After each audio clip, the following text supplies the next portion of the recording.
Hey, this is just a quick note about our sponsor, Privado, the premier enterprise privacy platform, purpose-built to bridge the gap between privacy and engineering. Its privacy code scanning solution embeds privacy compliance and governance into the product development lifecycle and empowers privacy and security teams with unparalleled visibility of sensitive data flows and the insights to find and fix privacy vulnerabilities. You can leverage Privado's data flows, dynamic data mapping, privacy assessment automation, and real-time visibility of privacy issues. Enter the era of proactive privacy and transform privacy from business blocker to business enabler. To learn more, go to privado.ai. Hello, I am Deborah J. Farber. Welcome to the Shifting Privacy Left podcast, where we talk about embedding privacy by design and default into the engineering function to prevent privacy harms to humans and to prevent dystopia. Each week, we'll bring you unique discussions with global privacy technologists and innovators working at the bleeding edge of privacy research and emerging technologies, standards, business models, and ecosystems. Our very first podcast guest is Kavya Pearlman, a self-described cyber guardian, CEO and co-founder of the Extended Reality Safety Initiative, or XRSI, and my good friend. In this episode, we'll discuss Kavya's background and what drove her to build XRSI, the definition of XR and what it has to do with the term Metaverse, new subsets of personal data that are unique to XR, like biometrically inferred data and psychographically inferred data, and risks to people's privacy and safety, and the ethical implications of XR data collection. We'll also speak about Kavya's emphasis on the need to design with humans in the loop and how to proactively protect privacy and autonomy when building Metaverse tech, and information about participating in Metaverse Safety Week this December. Enjoy the episode.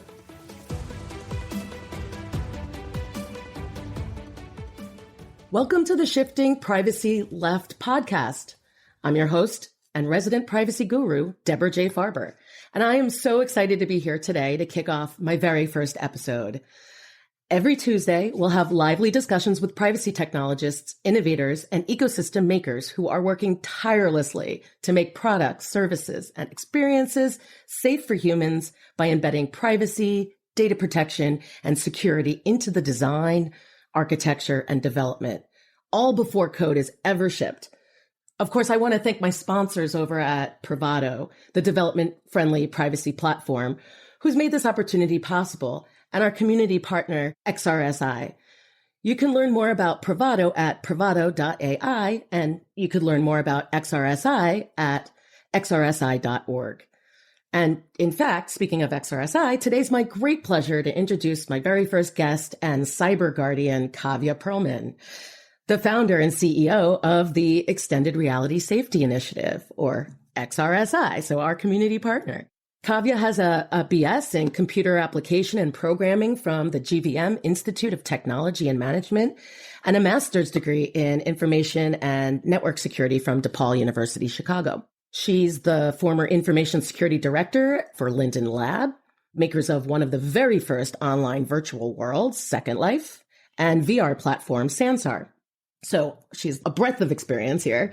And through the creation of the umbrella organization XRSI, Kavya has pulled in global XR pioneers, visionaries, technologists, and ethicists, including myself, launching engaging projects such as the Medical XR Council, Ready Hacker One, the XRSI Child Safety Initiative, Metaverse Reality Check, Cyber XR Coalition, and the program that I lead, the XRSI Privacy and Safety Framework.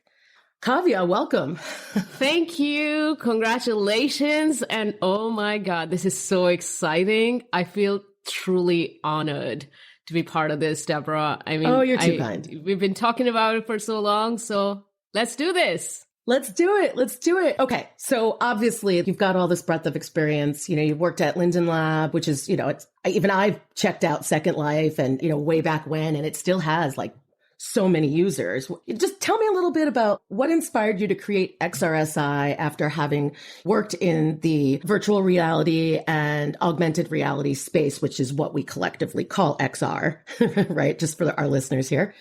in addition to some other aspects, right? What inspired you to create XRSI, and how would you sum up the overall mission of the org?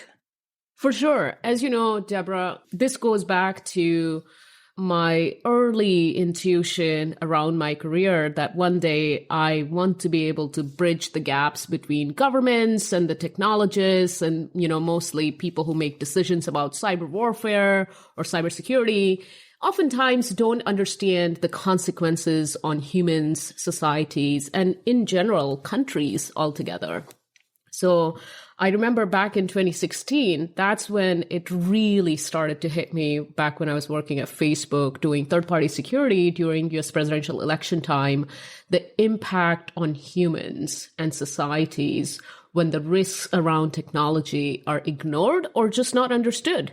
And thereafter, when I assumed the director of information security at Linden, that prototypical metaverse, that Second Life, the oldest existing virtual world, had its own unique challenges and tremendous amount of regulatory obligations that we had to comply with. So I had to get creative together with the chief compliance officer there, Scott Butler, one of my really good friends. And we started to think in innovative ways to safeguard those virtual worlds. And they had very unique and interesting aspects that we had to take into account. So this is where, I started to think about how the world is going to look different, because they were also developing this VR platform called CNSR.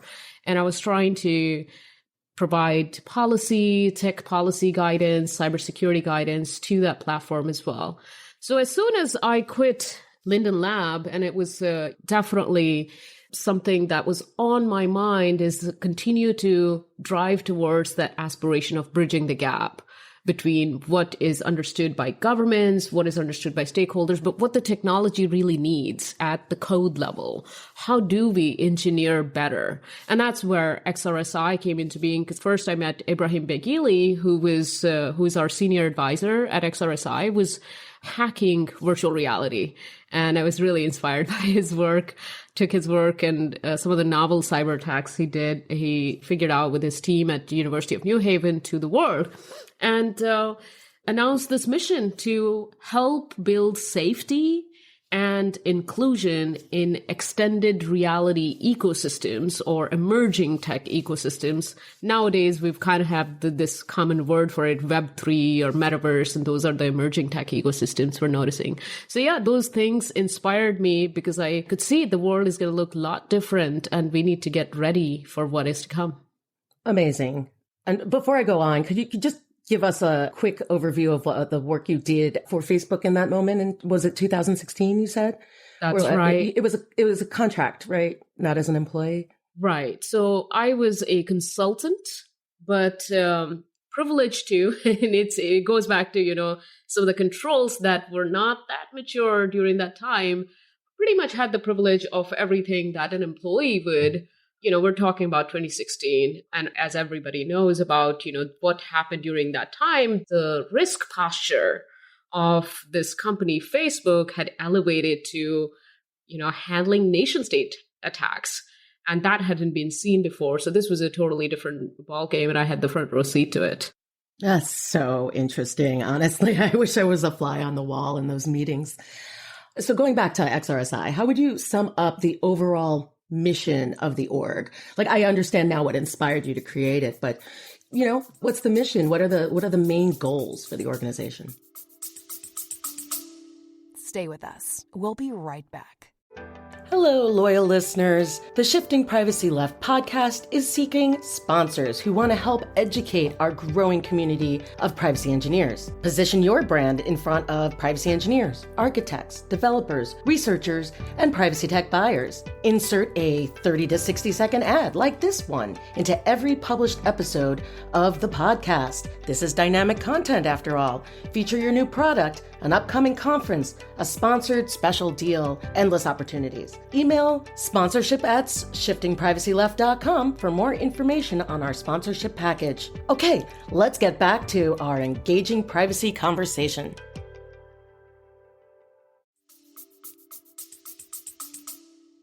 So we believe that the world needs something more proactive Thus far, every, let's say, nonprofit organizations that are, trying to make a better internet generally talk about policy, not necessarily integrating it with, how engineers should code or proactively get in front of some of these issues. So this is where I think XRSI is unique. We are trying to proactively, and as you know, Deborah, proactively discover things that are risky. And it is very challenging because people can't even agree to the terms or what should be called this, what is XR, what is the metaverse. So starting with just, creating a common baseline understanding all the way to establishing some proactive measure and iterating constantly on that knowledge. So as the technology develops, there is a dire need to proactively safeguard these new technologies. And that's where XRSI is uniquely positioned because we have like over 160 advisors and volunteers worldwide that are actively looking into curating some of the research from various different perspectives and angles, and then putting together it in the form of various white papers, but all the way to a comprehensive framework, which you're leading and part of the XRSI privacy and safety framework. That's one of my favorite programs, but there are several other programs because it's almost like a layer of onion that just keeps peeling. At the core of it is a human-centeredness, safeguarding and ethics and privacy. But when you look at it from various different angles, we got to think about, impact on humans' brains. So there is this aspect of medical that we address via Medical XR Council to try to understand various biometric stuff, medical XR related stuff. Then there is the aspect of, if all the media platforms are saying things, that may or may not be trusted, where do we go to find the trust? So we're like, okay, we need a media platform. So Ready Hacker One came into existence. A special focus on children is necessary. This is the kind of technologies and the convergence we're dealing with are very unique. We haven't prepared well to address those things. So Children's Safety Initiative, Cyber XR Coalition to specifically address the diversity and inclusion aspects that stem from algorithmic biases, that stem from now representation in virtual environments. So all of these collective things from a multidisciplinary perspective looked at just to create a overall comprehensive effort to safeguard. And that's why I keep saying safety and safeguard, because it's way beyond just security. It's way beyond just physical security. We have to really think about what's so unique about these emerging technologies. And that's what kind of remains at the forefront. A couple of things that I would even talk about: human in the loop or societies in the loop that we didn't take into account back in 2016. And so now we have to, and we must. That's awesome. And I want to, for our listeners, kind of let them know, I guess, about the XRSI privacy and safety framework. But I've come on board to help XRSI about this past January, so however many months that is ago. Kavya and I met on International Privacy Awareness Day. So it was just a well-timed, it almost feels like some sort of divine timing where the cyber guardian and privacy guru meet for the first time and all this wonderful magic and sparks happen. So Kavya kind of told me all about what she's doing at the organization and how well-formed the various programs already were. And she had already helped lead version 1 of this framework. So I am now helping with the iteration of version 2, where we're just getting a lot more into the depths of the controls that you select for the various risks. But the framework really is a comprehensive risk management framework that can be used by businesses of any size. We've kind of right-sized it for small, emerging, your small startup teams that are working in the metaverse. It could be a medium-sized company that's in high growth mode, or it could be an enterprise that's putting together some program or a platform or hardware for the metaverse, and they have a more systematized way of addressing risks. So obviously all three types of organizations wouldn't be able to have the same level of staff and ability to mature their controls for privacy and safety. So we've kind of right-sized guidance that would help organizations achieve the goal of risk mitigation, first risk identification and then mitigation. We were inspired to put this framework together by NIST's privacy framework, but we've added so much more. We liked the way that they organized the flywheel of objectives that you want to achieve. And so we've kind of took from that and made other improvements that are very specific to the XR space. And so, if anyone is listening to this and really wants to get involved, please do reach out to me after. My email address is deborah@xrsi.org for this particular program. Because of course, XRSI is only one of the organizations I work with. So I have my own email address as well for my company, Principled LLC. Now that you reminded me of the time that we met, so I don't think I've ever mentioned to you what really attracted me to, I was like in the back of my mind as I was listening to through the Twitter space, I was like, oh my gosh. And I don't know if you remember, right after that, I had sent a tweet that there was some kind of a privacy discussion around XR. And I was like, I only wonder if there was a privacy guru. Because, the kind of territory we're trying to address, it's an uncharted territory. And it really, experience alone is not enough. It really requires wisdom. And so when you were, we stayed in the Twitter spaces for hours and hours, that's exactly what I saw with you. And guru is so appropriate word for that wisdom necessary to what you're doing today is to inform people to shift left for privacy. And until I met you, I hadn't heard any expert looking at privacy from that perspective, from the perspective of what must happen at the engineering level, at the architecture level, and taking all that detail. Another aspect was you were like, you had the pretty good understanding of Hedera and the decentralized architecture. And in version 2.0, we wanted to explore the decentralization and XR intersection. So it was so perfect. I don't know if I'd ever mentioned to you, but this was like, oh my God, we need this privacy guru for XR. And thankfully, you accepted, and there we are, just trying to address and hopefully soon launching the version 2.0 of the privacy. That's amazing. Framework. I honestly had no idea you were literally thinking to yourself. And of course, you are Indian, so guru actually is you use in place of teacher, right? And exactly. So it's so funny. Again, it felt like a divine timing to me as well. I just didn't know that aspect of it. And I chose the moniker privacy guru. By the way, she's referring to my Twitter handle, my email, one of my private email addresses, I use it everywhere on the web for my short links to like my LinkedIn. I chose that back when Gmail was still in its infancy and it was like invite only and I was in law school. And it's amazing how, I guess I wanted to be the privacy guru, but I've kind of now grown into actually being that role that I've set for myself. So it's just reflecting back. I do find that fascinating, and I'm glad you found me. I'm glad we found each other. And so, I feel like this is like a virtual hug we're having right now that everyone's listening into. So let's dive deeper into some of the conversation. And, I said that XR is extended reality, but, for our listeners, and I define that, but how would you give the full definition to what is XR? When we're talking about XRSI, what's XR? So XR is generally used like an umbrella term, extended reality.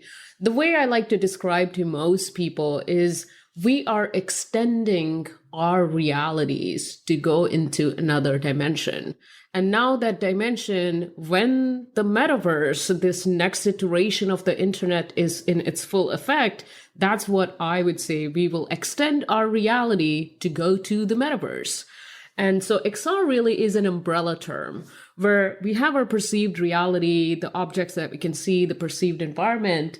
But anytime we enhance that, whether it is using virtual reality, which is, fully digitized environment, and you can interact with using some head-mounted goggles, or it is an augmented reality, which is, augmenting digital objects on top of the real world. Your perceived world is now enhanced. Or it is any other form of combination, whether using a desktop experience to really extending your dimension of presence, experiencing realities. So that's where, this kind of an umbrella term serves really well, is every time, like if you look at Second Life, people are literally creating their extension of their original life in different forms, different avatars. And that's where XR is really quite a unique term, an umbrella term to refer to a spectrum of reality that is beyond just our perceived reality at the moment. And that's what I think XR is. Yeah. Great. And so the thing is, we keep hearing about the metaverse, but we also hear about, VR, AR, XR, XR as the umbrella term. And to me, it kind of seems like companies are using the term metaverse, or a lot of companies, at least, that are using the term metaverse, are using it really to market, rebrand virtual reality or augmented reality. I'm seeing a lot of VC firms and large tech companies. I mean, look at Meta even, right? They are the metaverse companies, kind of how they're branding themselves. They're investing billions and billions of dollars in the pursuit of creating immersive experiences. So how do you define what the metaverse is, and how does that align or diverge from what XR is? Good question, and very timely question, because a lot of people sort of try to define that. What I concern myself most with is I personally don't really care whether people call it the M word or any other S word, simulated reality or whatever. But what I really focus on is the convergence that we are referring to. When we call a metaverse, is essentially a confluence of so many different technologies that will enable us to extend reality into various different dimensions that we can't really see from naked eye. That's why we need these devices. So technologies like AR, VR, 5G, edge networks, improved graphics and computer hardware, like there's a lot of different capabilities, IoT devices, etc., would go into creating a fully networked, interoperable next iteration of the internet, essentially, where we would have various different properties, but interoperability would be one big one. Immersion, the ability to immerse ourselves, and not just, at a hand, like currently we experience the internet at a hand's distance. Even at the, handheld, you're kind of like a little bit disassociated. But with the next iteration, or the metaverse, it's much more immersive, or at least has the option to immerse yourself. And sometimes even being almost indistinguishable from reality, almost like a replacing reality, but not entirely. So I think metaverse is going to become this successor state to mobile computing.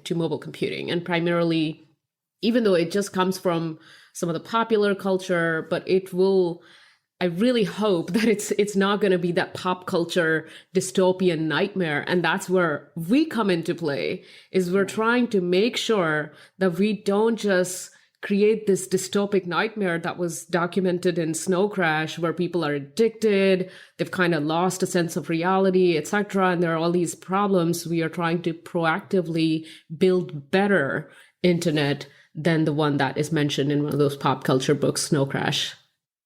Amazing. I say amazing because you've just touched on a bunch of things that I've raised. Like I have a lot to say on. So first, I'll point out that I have definitely read Snow Crash. It is my fiance's favorite book.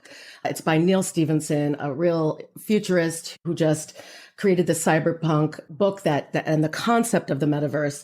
What's fascinating to me is how usually tech bros will look at dystopian novels, find some technology really interesting, and then want to bring it to life, only see the positives in it and not really put the effort into preventing the dystopia that was obviously part of the novel they picked it up from.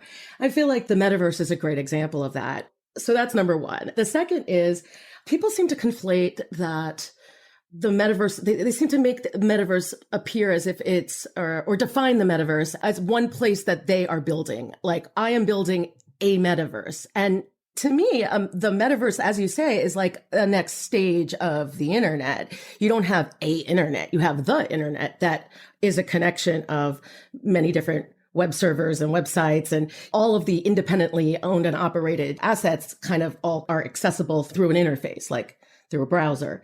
And so for the metaverse, I mean, to me, that it seems like that is the end state, where the differences that you have from the internet today is that it's going to be different levels of immersion, right? You have an immersive experience. This is not just that you have what we have in many things today where you might have like, oh, look at how this sofa looks in your actual room before you buy it. Like we have that, and that's going to be a precursor to what's in the metaverse. But I wouldn't say that that app that allows you to do that is a metaverse, right? What are your thoughts on that, or how people talk about the metaverse? So I want to be very clear on this. Like the XRSI definition to me is the simplest for everyone. It's Metaverse is the interconnected virtual worlds, but interconnected and interoperable virtual worlds. So where we can actually go from one particular virtual world, whether it is augmented, mixed, or however, and extend our reality into other virtual worlds as well. So hopefully over time, this will become more of a common understanding. In fact, for that matter, we're working on a particular standard that will define, as you know, XRSI is a standard developing organization. So we're working together with a few other standard bodies as well to potentially provide a standard definition and put that standard out there. It's quite a challenge, not just the metaverse, but we saw that with XR also. Initially, people were like, what is XR? What is VR? And I used to go around the world, sort of teaching them what makes an extended reality. And so now we are kind of fighting that same war of words with metaverse. But it's really important to know that Meta's any of the platform is not the metaverse. Second Life is not the metaverse, or Roblox or Fortnite. No matter how sophisticated they are, whether they have a component of commerce, whether they have a component of social immersion, that's not the metaverse. The metaverse is only one, and it is evolving as we experience more and more convergence of these technologies. The unique aspect that I'm looking at is, how these technologies are coming together. What about safety? What about privacy? What about identity protection in these environments where, you can be an embodied avatar? So what happens to your identity in the front end, in the back end? Ethical decisions, because we need persistence, interoperability, and that means we need to share lots of data across the companies. How does that all work out? And how do we make sure that human in the loop or societies in the loop are not undermined, or minorities are not targeted or murdered because they just didn't know that they were sharing so much more data about themselves? Right. So that actually brings up the segue basically into two new categories of personal data that XRSI defines. I know through my work with you in XRSI that a truly immersive experience necessitates the collection of tons of personal data. And so two new areas that are really focused, or really a subset of personal data that are, part of the vast data collection of the metaverse, is going to be biometrically inferred data and psychographically inferred data.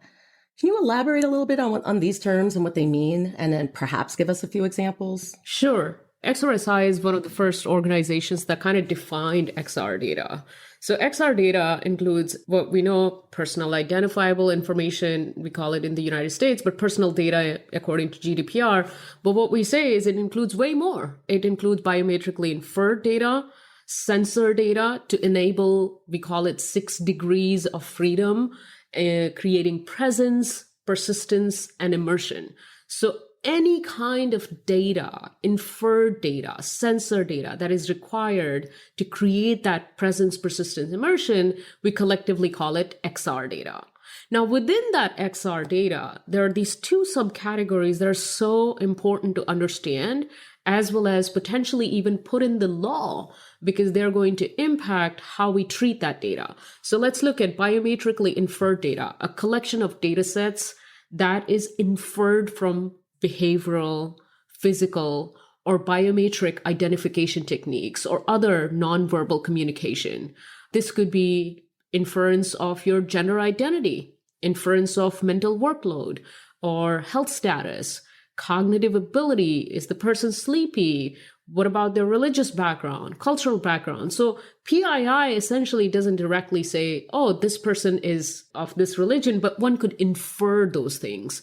One could infer skills and abilities, and all the way to physical health, mental health. And then there is the second type of data that we're talking about, which is a psychographically inferred data. This segment is specifically to address the intersection of XR and neurotechnologies. This is the data that results from inference of neurological, psychological, or behavioral patterns. And this kind of a data is really just, people or companies inferring what are the responses of humans to various type of stimuli. What are the neurological responses? By collecting and aggregating these type of data, one could pretty much quite accurately establish a sort of a profile, a psychographic profile, and infer their emotional state or even like physical state of mind. And that's where dissecting in these two categories can allow us not only to inform engineers what kind of protections are needed in specific contexts, because those protections definitely depend on the context. In the medical context, for example, we want this data to be shared within a certain network, like a healthcare network. But we don't want this data, at least not in the United States. So again, the context matter. In certain jurisdiction, you shared that data with an insurance provider, you could be denied coverage because they know your health condition before you even know about that. So those kinds of protections have to be built in. Not only engineers have to understand when they're coding, but also the laws have to take that into account and provide necessary guidance that will allow people to seek remedy if any of their biometrically inferred or psychographically inferred data is somehow putting them at risk or causing harm of any kind. So this actually kind of reminds me to reiterate to the technical folks who are listening in and to remind them that when you're risk modeling or, for your new product or service or new idea you're bringing to market, that it's not about risk modeling for the company itself, right? It's not about how do you reduce risk to the company. That might be part of your job. That's absolutely valid to look at. But the key part of the risk assessments that you need to be doing from a privacy and safety perspective is about risk to the human that's using your product and service. And so you often talk about the concept of human in the loop. Can you unpack that a little for us? What do you mean by this phrase? Yeah, and this is a very significantly important aspect. We discovered it during our research for version 1.1. We never published anything, but the research, as we were, meeting with several multidisciplinary stakeholders, is hey, all the frameworks that currently exist, they talk about various risk coming from networks, nodes, server, even the cyber attacks. They're only addressing that sort of attack surface. But with respect to extended reality or these emerging technologies, in fact, that was true in 2016 too. We had a democracy at risk, societies at risk. This thing has started to come into play, I would say, I would have to go back to 2011 when Egyptian revolution happened and people were using technology to potentially coordinate with humans to bring down a dictator. That's where we saw a society essentially using technology to influence massive political outcome. So this is where things get really, really interesting. But what we're talking about now is there is a human that is in the loop, giving away potentially all of the data as if they're literally part of that network. And that's what is so unique about the metaverse is the human experience itself is a part of the equation. And we need to protect that and safeguard that. And especially when it comes to children, it's even more critical because children don't necessarily have an autonomy. They depend on parents. And likewise, what we are risking here when we say human in the loop and the society in the loop are at risk is human autonomy. It goes beyond privacy where, privacy is like, hey, I want to remain private and protect my information. Here we're talking about our mental cognition, our mental thoughts, thought patterns, those are all at risk. And essentially human autonomy, human free will, human agency, because we're seeing companies already taking eye tracking data, gaze pose, all this data with facial tracking data. So where does this lead to? This Voice could lead data. to. What's that? Voice data as well. Voice data, exactly.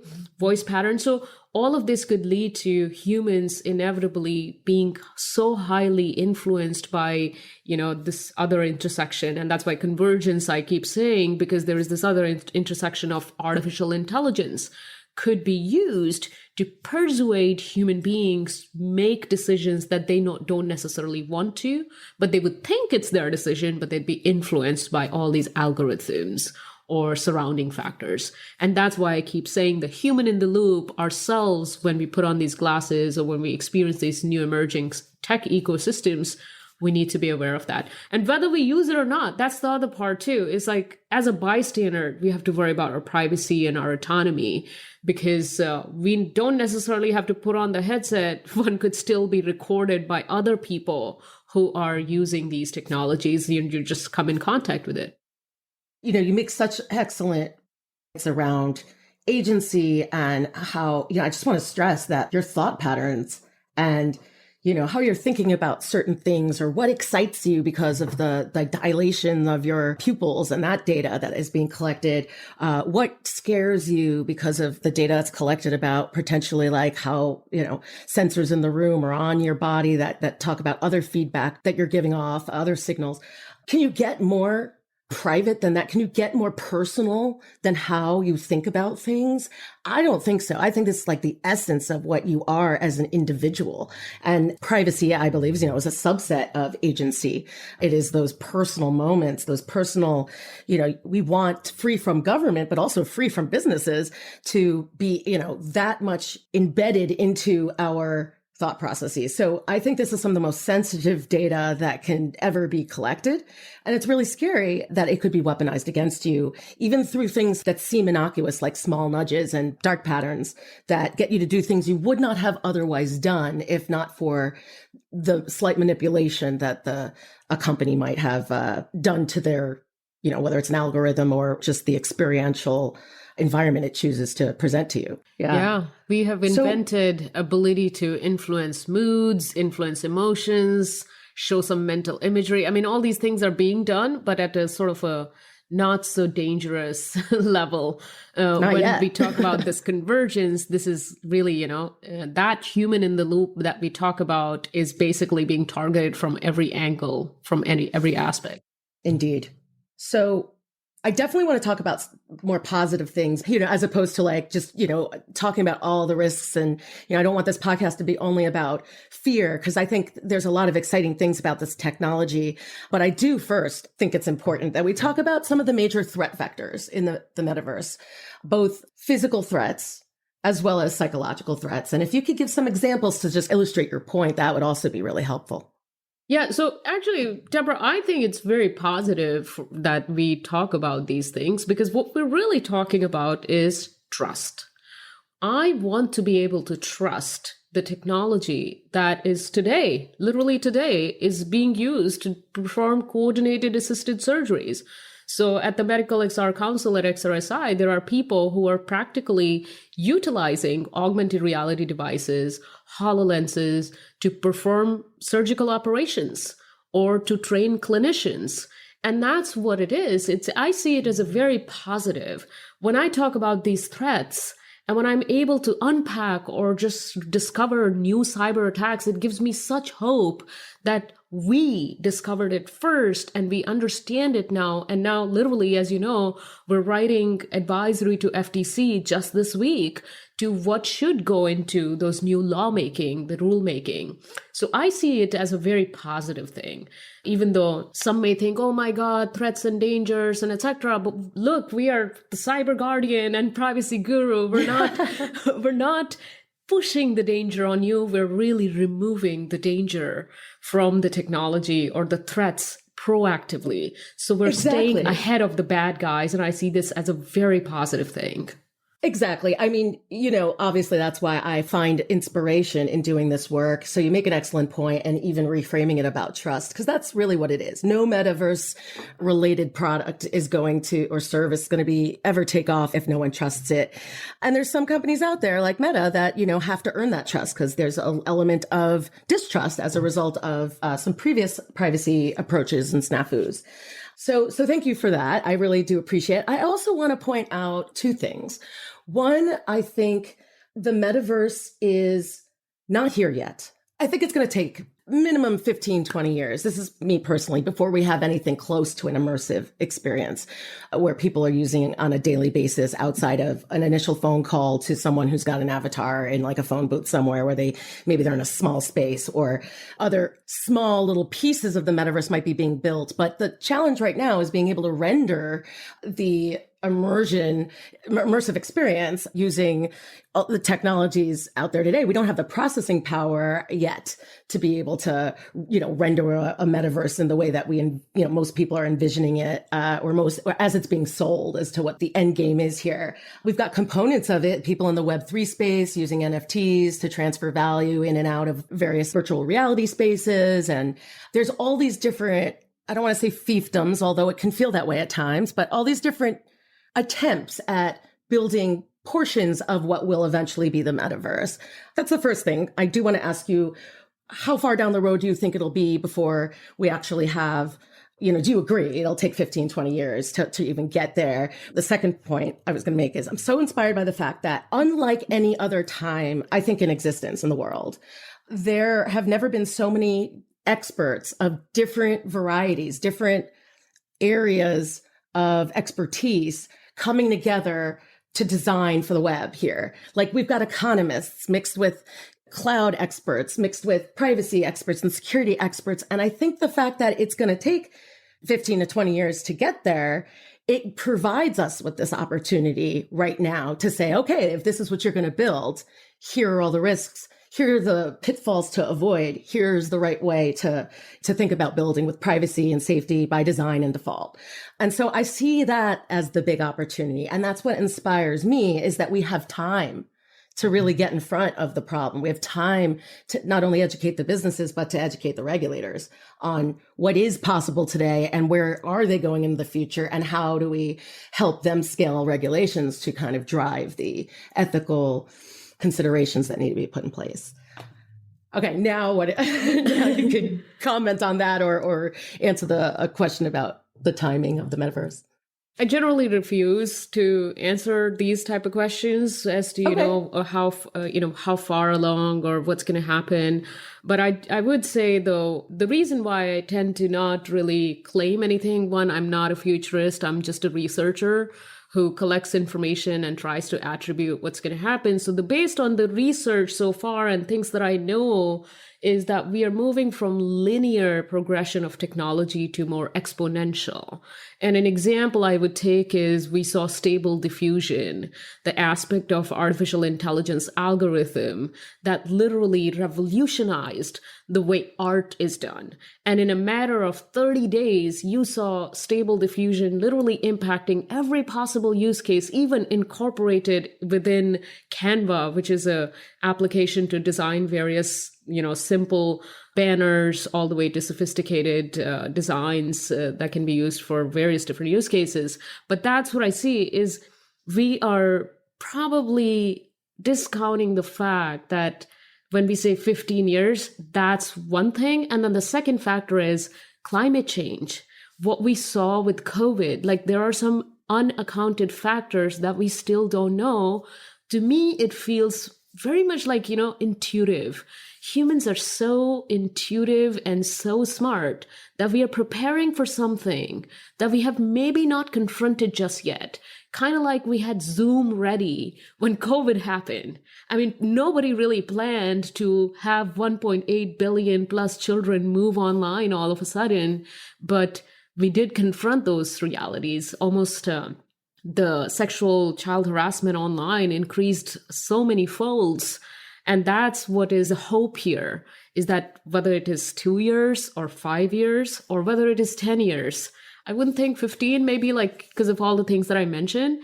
But yeah, whatever that time frame is, you're so right. We have a window of opportunities. So we need to get these building blocks, because what we are putting together right now, these independent virtual worlds or converging artificial intelligence and NFT and all these other technology convergence, now we have the opportunity to get it right at the level of code. And that's why, again, I really love the idea that you're introducing and hammering on, Deborah, is this shifting privacy left, is really trying to move towards the aspect where really code is happening and define privacy there, influence the privacy aspects there, all the way to gaining control of our agency at the code level, designing by safety by design and default. Thank you. That's what I think. And I don't know, I haven't seen the future. Yeah, right. Of course.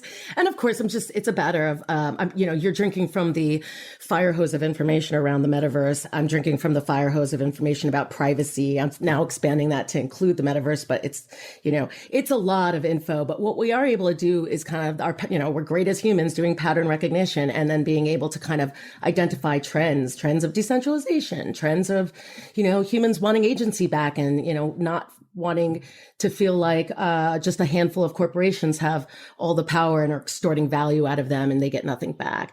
And so I named this podcast show Shifting Privacy Left because there has been a focus for many years. For 17 years, I've been in the privacy space. So I've watched it grow up, and it has always been focused too much on the legal space, too much on lawyers. Like at the very beginning, I am a lawyer by training, so I feel, pretty good about making the statement that there have been too much focus on the legal function owning privacy. And as a result, it took so long to shift left because there's a whole variety of reasons that maybe on another podcast we could discuss. But because of the focus on legal and then governance, risk, compliance, and starting to really build those policies and get your procedures down and make sure you're able to effectuate any rights that somebody has. And, if they say, I want you to delete data about me or show me what data you have about me, there's these great rights that individuals have as a result of GDPR and GDPR requirements being exported around the world, including the California CCPA and then a host of other states. And eventually, I'm sure every state in the US is going to have a similar law. So I don't think there'll ever be a federal law. I'm just throwing that in there with no commentary other than that. And so there's been so much of that. But businesses very often get stuck with the compliance paper chase. And, none of the rules you have are actually going to affect the data itself. They're not going to actually safeguard anything unless somebody some architect or designer designs for an experience. An architect designs for how data flows and the various components of the system you're creating will be structured. And the privacy engineer, is going to look and make sure that everything about the code is thinking about how data is shared and the algorithms you're using. And none of this is going to be solved with the GRC function by itself.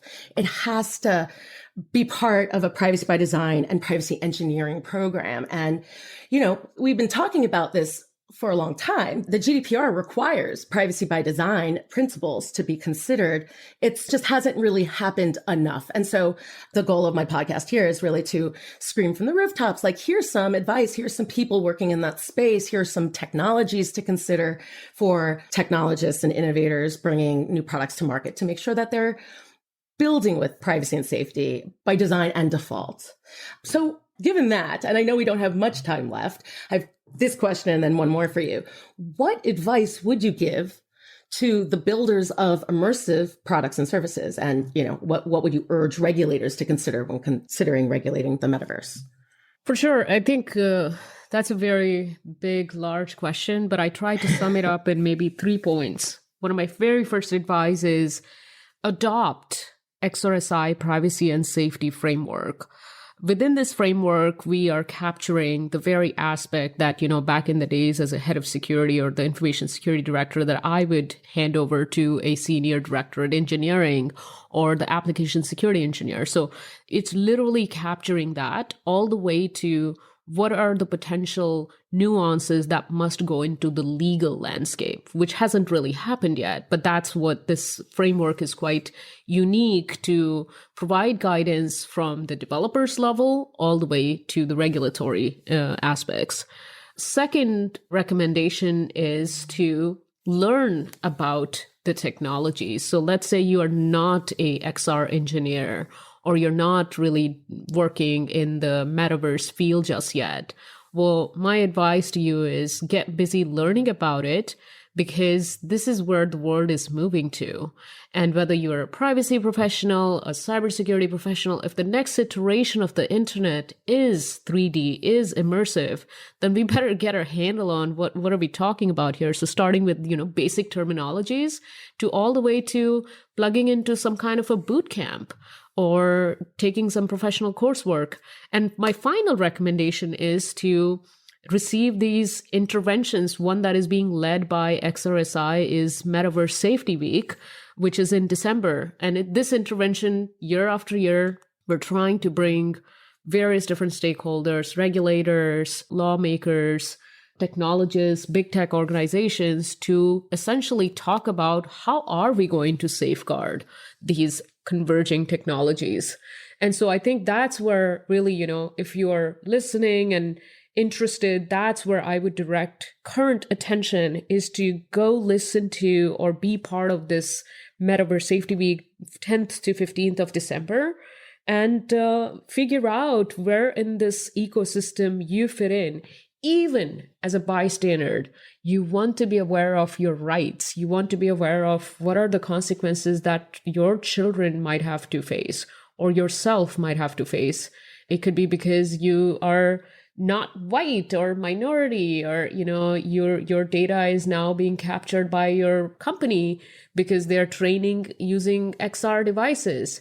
So these things lead to very many unintended consequences, and that's where we're going to be discussing all that. So those are my 3 recommendations, Deborah. And I know there's a lot more, but that's where I direct the energy mostly to the framework, to the Metaverse Safety Week, and essentially encourage everyone to learn about this new domain. Amazing. I just want to double click here on the Metaverse Safety Week. It's 5 separate days of just really wonderful content from some real pioneers in the space, like some regulators, some, you could say if there's a few people that you wanted to highlight. But I also wanted to say, tell people where to go to learn more about Metaverse Safety Week. And I do believe it's free for anyone to attend, correct? So exactly. It's not, yeah. So this is literally for anyone. If you want to just learn about, let's say, human rights in the metaverse, I believe that's the first day of the Metaverse Safety Week conference. So you could tune in for 1 day, 2 days, up to 5 days. There's definitely different content for each of the days of the week.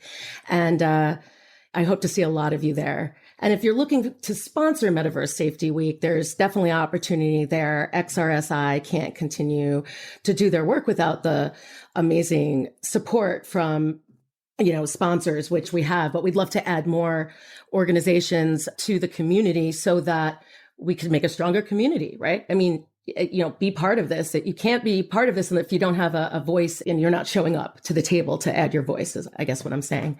Yeah, no, I definitely want to give out the Metaverse Safety Week website, metaversesafetyweek.org.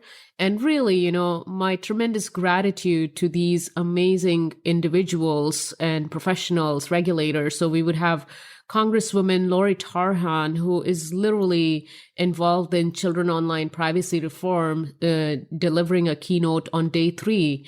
On day 1, we would hear from Human Rights Commissioner of Australia, Lauren Finlay, delivering a closing keynote on the human rights in the Metaverse Focus Day. On day 2, we have people we actually have an astronaut, the first African-American woman to fly the civilian spaceship into space, the Inspiration 4. I mean, she's such a hero, and I can't wait to meet her in virtual reality while she delivers the opening keynote on day 2. We'll hear from NHS. We have a head of advisory of Cisco. We have folks from U.S. Air Force, Louis Rosenberg, who, most in XR know is the chief scientist at one point at NASA and currently pioneer and even advisor of XRSI. We have you, Deborah, doing a remarkable announcement around shared responsibility model.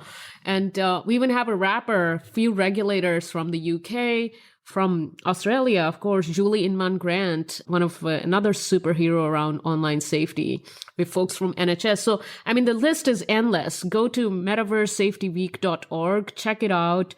You can do so many things. You can either show up as a participant, You can update your pictures to demonstrate support on the social media profile. You can sponsor, you can be a community partner, but most definitely just, talk to people who may be impacted by this directly or indirectly.